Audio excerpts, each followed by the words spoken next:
আসসালামু আলাইকুম, আসাদুল্লাহ বলছি, এমবিবিএস ফোর্থ ইয়ার। আজকে যে বিষয় নিয়ে আলোচনা করবো সেটা হচ্ছে যে তোমরা জানো যে অনির্দিষ্টকালের জন্য ঢাকা মেডিকেল কলেজ বন্ধ হয়ে গেছে, অফ হয়ে গেছে। কিসের জন্য, কি কারণে?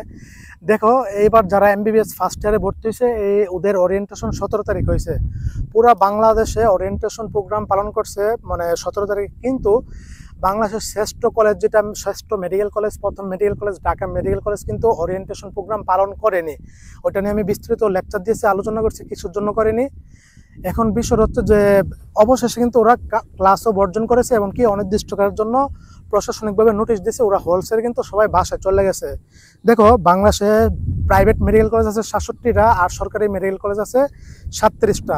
তো বাংলাদেশের শ্রেষ্ঠ টপ প্রাইভেট মানে সরকারি যে মেডিকেল কলেজ, এমনকি সব প্রথম ধরা হয় ঢাকা মেডিকেল কলেজকে। কিন্তু ঢাকা মেডিকেল কলেজের আবাসিক অবস্থা, হলের অবস্থা, হোস্টেলের অবস্থা খুবই করুণ। দেখা গেছে যে আমরা এখানে দেখলাম যে ডাক্তার ফজলে রাব্বি হলের ছাদ ভাঙ্গা যাওয়ার অবস্থা। এখান থেকে ইট পার্কেল কংক্রিট পড়তেছে, এমনকি বৃষ্টি হলে পানি পড়ে। এমনকি স্টুডেন্টরা লেখাপড়া করতেছে টেবিলে, হঠাৎ করে দেখতেছে যে বিশাল বড় বড় এই কংক্রিট ওদের উপর পড়তেছে, টেবিলে পড়তেছে, চেয়ারে পড়তেছে। তো সুতরাং এই অবস্থায় যদি কারো মাথায় যদি পড়ে, একদম জীবন নাই হয়ে যাবে, এক একটা 5 কেজি 6 কেজির মতো। তো এই অবস্থায়, এরকম বেহাল অবস্থায়, বাংলাদেশের শ্রেষ্ঠ একটা মেডিকেল কলেজ হওয়া সত্ত্বেও এটার কেন এই বেহাল দশা?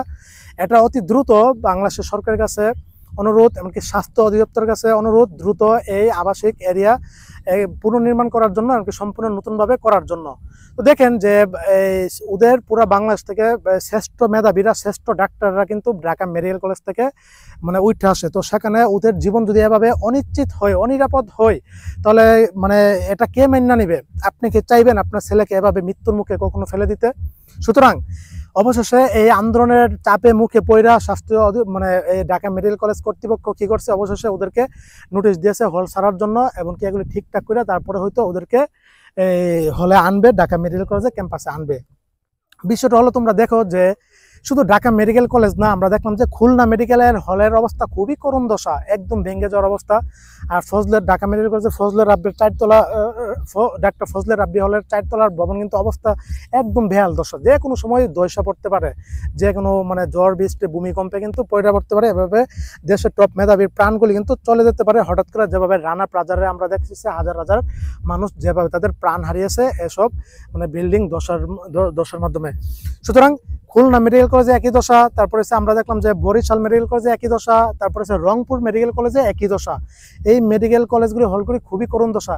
দেখো, ঢাকা মেডিকেল কলেজ সেই 1900 ব্রিটিশ আমলে প্রতিষ্ঠিত হয়েছে, সেই 1946 সালে। এই ভবনগুলি কিন্তু পুরাতন হয়ে গেছে। সুতরাং এগুলি সরকার কিন্তু, এমনকি ঢাকা মেডিকেল কলেজ কর্তৃপক্ষ কিন্তু পুনর্নির্মাণ করতেছে না। অনুরোধ রইল, দ্রুত এই আন্দোলনের চাপে পড়া এই সুযোগে যেন নতুন হল তৈরি করা হয় স্টুডেন্টদের জন্য, গার্লস হোস্টেল, বয়েজ হোস্টেল, এই হলগুলি পুনর্নির্মাণ করা হোক, এই প্রত্যাশা, এই আশা করি। এমনকি শুধু ঢাকা মেডিকেল কলেজ না, বাংলাদেশের যতগুলি সরকারি মেডিকেল কলেজ আছে, বেসরকারি মেডিকেল কলেজ আছে, সকল মেডিকেল কলেজের হল আবাসিকের এই নিরাপত্তা আগে দিতে হবে আমাদেরকে। দেখো, যে টাকার অভাব নাই, স্বাস্থ্য অধিদপ্তরে কোটি কোটি, শত শত, হাজার হাজার কোটি টাকা কিন্তু ওদের কাছে। একটা হল তৈরি করতে কয় কোটি টাকা লাগে? সর্বোচ্চ 2, 3, 4, 5 কোটি টাকা কিন্তু ভিআইপি হল তৈরি করা যায়। আমি পূর্বে ভিডিওতে দেখিয়ে দিয়েছি ভারতের সরকারি মেডিকেল কলেজের হোস্টেলগুলি কতটা ভিআইপি, মানসম্মত ডাক্তার হওয়ার পরিবেশ। সুতরাং দেখো, যে টাকা কোথা থেকে আসবে? এবার যে মেডিকেল অ্যাডমিশন হয়েছে, পরীক্ষা দিয়েছে 1,36,000 স্টুডেন্ট, প্রত্যেকের কাছ থেকে 1000 টাকা করে নিছে। সুতরাং দেখো কত টাকা জমছে, প্রায় 16 কোটি টাকা জমছে। 16 কোটি থেকে 5 কোটি টাকাও যদি এই খাতে ব্যয় করে, তাহলে ঢাকা মেডিকেল কলেজের হল কিন্তু ভিআইপি হল হয়ে যাবে। শুধু এই 16 কোটি টাকা যদি ব্যয় করি, তাহলে যেসব হলগুলি খুবই বাজে অবস্থা, করুণ দশা, পুরো বাংলাদেশের সরকারি মেডিকেল কলেজের হলগুলি কিন্তু ঠিকঠাক হয়ে যাবে। দেখো, ডেন্টালে আবেদন পরীক্ষা দিচ্ছে এবার প্রায় 80,000 স্টুডেন্ট, 1000 টাকা করে নিচ্ছে। দেখো যে 8 কোটি টাকার মতো হয়। ওই দিক দিয়ে 16 কোটি টাকা, এদিক দিয়ে 8 কোটি টাকা, কত কোটি টাকা? দেখো, এই টাকাগুলি কিন্তু এই বছরে যারা পরীক্ষা ছিল ওদের টাকা, আমাদের টাকা, আমাদের কষ্টের মা বাবার স্টুডেন্টদের টাকা। এই টাকা দিয়ে ওরা নির্মাণ করবে। সমস্যা কি? আমি খাতের ব্যবস্থা দেখিয়ে দিলাম, আর্থিক খাতটা কোন দিক দিয়ে আনবে। চাইলে কিন্তু এই বছরটা দিয়ে করতে পারে, কোনো সমস্যা নাই। সুতরাং অথবা এই খাত আমি বাদ দিলাম, অথবা স্বাস্থ্য অধিদপ্তরের রিজার্ভেও কোটি কোটি শত শত হাজার হাজার কোটি টাকা আছে।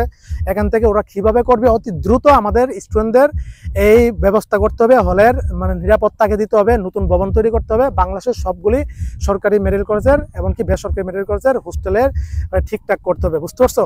সুতরাং ঢাকা মেডিকেল কলেজের K82 মানে 82 বেস মানে 82তম বেস, ওদের মাধ্যমে এই দাবিটা অবশ্যই ইনশাল্লাহ পূরণ হবে, আমরা আশাবাদ করি ইনশাল্লাহ।